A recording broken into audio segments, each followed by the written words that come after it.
The Inspiring Story of Stephen Curry.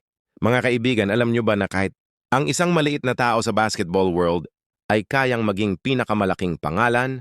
Oo, tama kayo. Walang iba kundi si Stephen Curry, ang tao na tinatawag na baby-faced assassin. Pero teka, hindi po siya assassin sa kanto Shooter siya sa court. Isipin nyo isang payat, maliit, hindi masyadong pinapansin ng mga scouts. Pero ngayon, milyon-milyong fans ang sumisigaw ng Curry. Tuwing umatras siya ng 3 hakbang at pumukol ng 3 points. Kung dati napapailing lang yung coaches, ngayon napapakamot sila ng ulo kasi paano nga ba napigilan ng isang Stephen Curry? Si Steph ay anak ng NBA player na si Del Curry. Pero kahit may tatay na sikat, hindi naging madali ang kanyang daan.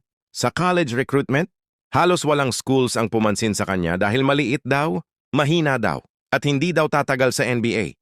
Naku! Para bang sinabihan kang, huwag ka na sumali sa liga, mag-MP3 seller ka na lang.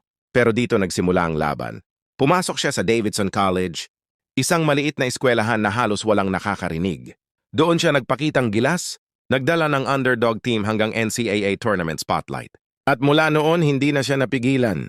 Pagdating sa NBA, hindi rin naging madali. Lagi siyang injured, sinabihan na glass ankles, parang paa ng manika na nababali agad. Pero imbes na sumuko, mas lalo siyang nagtiwala kay Lord, nagsipag, at nag-train ng kakaibang shooting form.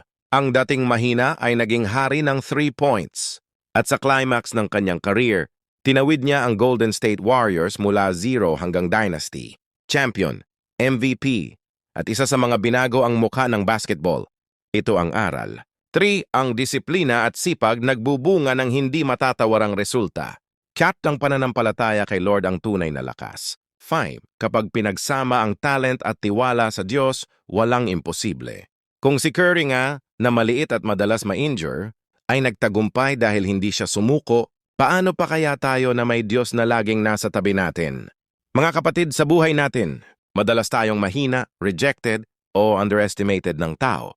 Pero gaya ni Curry, kapag nagtiwala tayo kay Lord, kaya nating tumira ng 3 points laban sa problema kahit parang suntok sa buwan.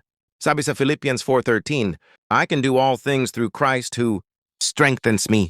Si Stephen Curry mismo ay laging nagbabanggit ng pananampalataya niya kay Jesus bilang kanyang tunay na source ng lakas. Kaya't mga kaibigan, hindi trophy, hindi fame, kundi si Jesus ang pinakadakilang tagumpay. Kung gusto mong maranasan ang tunay na panalo sa buhay, tanggapin mo si Jesus bilang iyong Panginoon at tagapagligtas. Mahal ka ng Diyos at may plano siya para sa iyo. Mga kaibigan, ito ang The Inspiring Story of Stephen Curry. Tandaan, sa court ng buhay, hindi laging matangkad ang nananalo. Minsan, yung may pusong malapit sa Diyos. Kaya mag-follow o subscribe para mas marami pang makaranas ng inspirasyon at pagmamahal ng Panginoon.